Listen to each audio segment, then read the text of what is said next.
Assalamualaikum warahmatullahi wabarakatuh. Seluruh bangsa dan setanah air, jumpa lagi di channel Jagat Lukbitu. Semoga dalam keadaan sehat, tak kurang satu apa, rahmah barokah, salamah Allah curahkan untuk semuanya.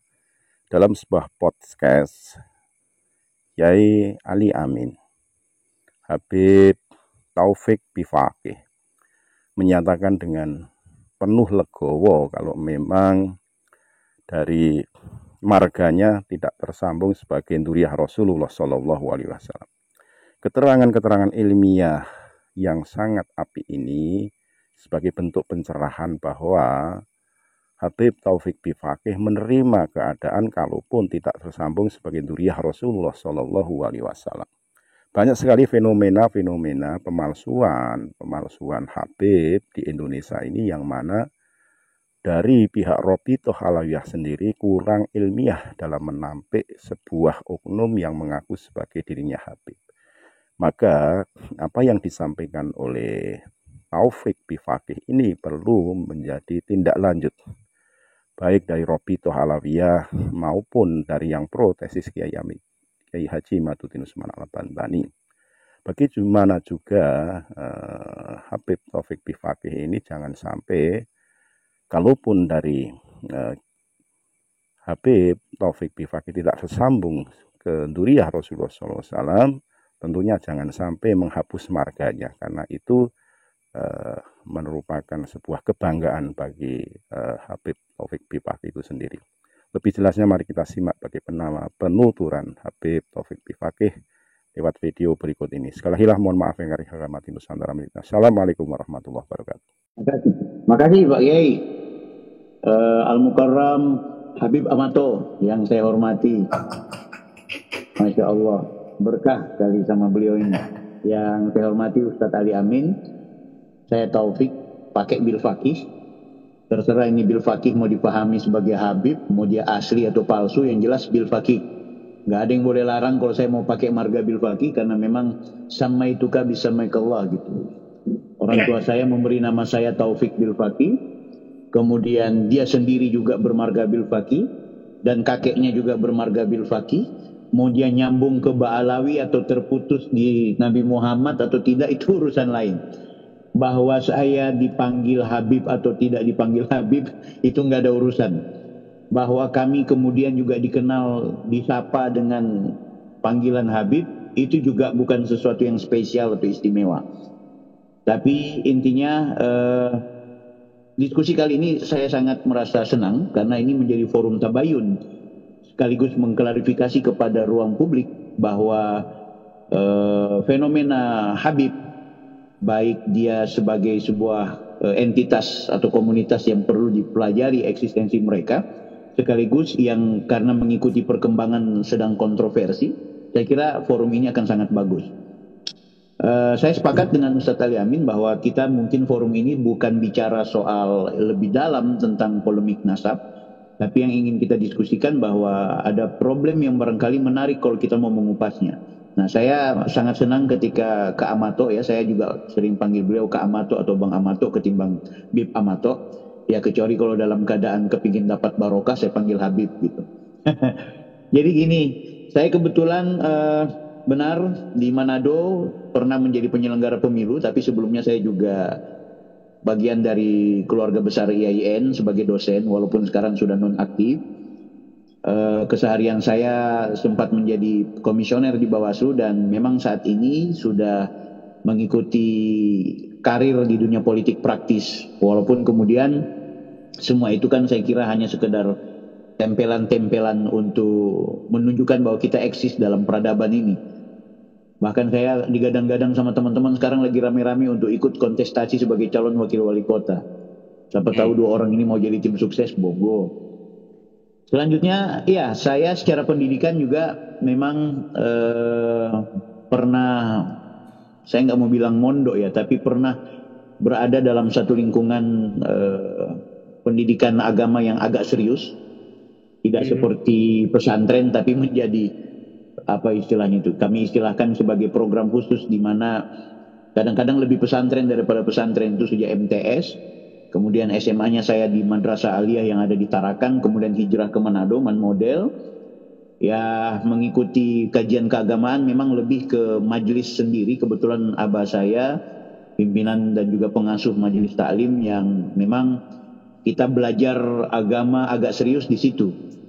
Belajar dari SD secara formal dan non formal sudah belajar agama, baik serius dan tidak serius, intinya belajarlah soal agama. Sayangnya waktu kuliah bahkan sempat menjadi dosen di IAIN, saya malah dikafir-kafirkan gitu.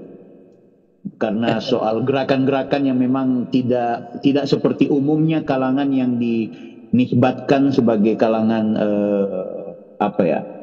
habaib atau kalangan bukan pesantren tapi santri-santri majelis taklim. Karena saya tidak mau bilang saya juga seperti yang Kak Amato bilang tadi bahwa beliau sekuler dan lain sebagainya, tapi sedikit banyaknya juga Kak Amato mengilhami kami sehingga kami juga tidak terjebak pada tradisi-tradisi kelompok Yaman atau kelompok habaib lebih spesifik. Kenapa saya begini? Sejak saya dan keluarga sendiri juga dinisbatkan sebagai habib palsu. Nah, ini menarik menurut saya gitu. Jadi sekarang kan lagi rame-rame dibilang oleh Kiai Imad lewat tesisnya yang mempertanyakan identitas nasab Ba'alawi yang menyampai ke Rasulullah. Jangankan mereka, saya sendiri dengan keluarga juga sempat dinisbatkan sebagai tidak masuk dalam kategori Ba'alawi gitu. Nah, sehingga itu bagi saya ya ngapain mau bicara-bicara soal Habib, karena saya juga tidak dibesarkan untuk kemudian meminta kemuliaan dari orang lain agar menghormati dan lain sebagainya gitu. Yang jelas kami sendiri menyadari bahwa orang yang menisbatkan dirinya sebagai anak dari orang yang sebenarnya bukan bapaknya itu haram. Artinya kami juga ngapain mau mengaku bahwa kalau memang dia bukan bapak saya, dia bukan datuk saya, ngapain kami mau mengakui keturunan Nabi gitu. Tapi tolong marga bil faqih nggak boleh antum hapus, karena ini bukan marga yang kita dapat dari parit-parit atau sampah. Marga ini diberi oleh orang tua kami gitu. Kalaupun secara catatan nasab formal kalian menganggapnya ini nggak nyampe ke Ba'alawi, ya jangankan kami, sedangkan Ba'alawi aja dikategorikan tidak nyampe, berarti ada problem histori, ada problem keilmuan, ada problem aspek-aspek sosiologis yang membuat seseorang ini dipertanyakan.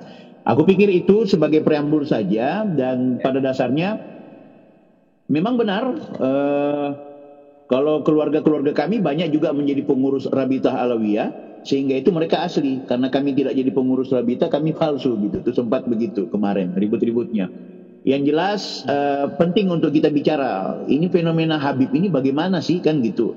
Bahwa kami terputus atau tidak atau bagaimana, tetap ada orang yang kemudian memposisikan diri sebagai muhibbin, sebagai pecinta gitu. Kak Amato biar dia mau bikin gayanya seperti apa, terlanjur di Indonesia ini ada kelompok-kelompok yang sudah memposisikan habaib atau orang yang dinisbahkan sebagai habib atau orang yang dipopulerkan sebagai turunannya min zurriyatur rasul adalah orang-orang yang mendapatkan porsi spesial baik secara penghormatan atau pelayanan kan gitu. Nah, sehingga itu fenomena ini akhirnya membuat banyak kelompok Habib itu sendiri atau kelompok luar Habib itu sendiri yang memanfaatkan identitas turunan Ba'alawi ini sebagai alat untuk mengkomersialisasikan dirinya atau alat untuk mengangkat performa pribadinya gitu. Nah, itu yang fenomena ini yang akhirnya mendapat respon dari internal Habib itu sendiri. Makanya ketika saya melihat ada fenomena orang yang memang bukan Habib, yang memang marganya nggak jelas dia dapat dari mana, bukan cuma terputus ya, bahkan sudah dikenal dia ini bukan anaknya marga ini marga itu, tapi karena dia tahu, oh ternyata rakyat atau umat Islam yang ada di Indonesia ini kalau kita udah pakai Habib, kalau kita udah diberikan sematan Habib, padahal kita cuma ustadz biasa atau kiai, kita malah semakin dihormati, sehingga itu banyak yang memalsukan dirinya sebagai min zuriyah. Ini yang kemudian secara internal kelompok habaib yang lewat komunitas resmi lembaga Rabitah Alawiyah dan juga lainnya itu menentang dan melakukan perlawanan. Nah, sayangnya perlawanan ini tidak ilmiah. perlawanan internal Habib kepada kelompok yang memalsukan nasab ini juga tidak objektif.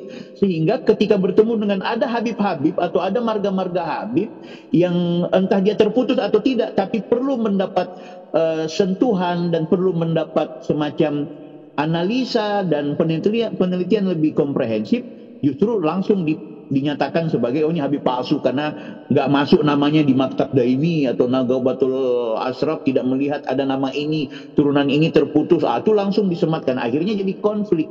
Nah, itu yang saya juga melihat kenapa Kiai Imad dan kawan-kawan juga fenomena mereka melawan soal Habib-Habib ini juga karena benturan, ada yang dipalsukan, ada yang dinyatakan oleh Rabita sebagai ini tidak boleh mengklaim bahwa Wali Songo itu min Zuriyah Ba'alawi dan lain-lain sebagainya.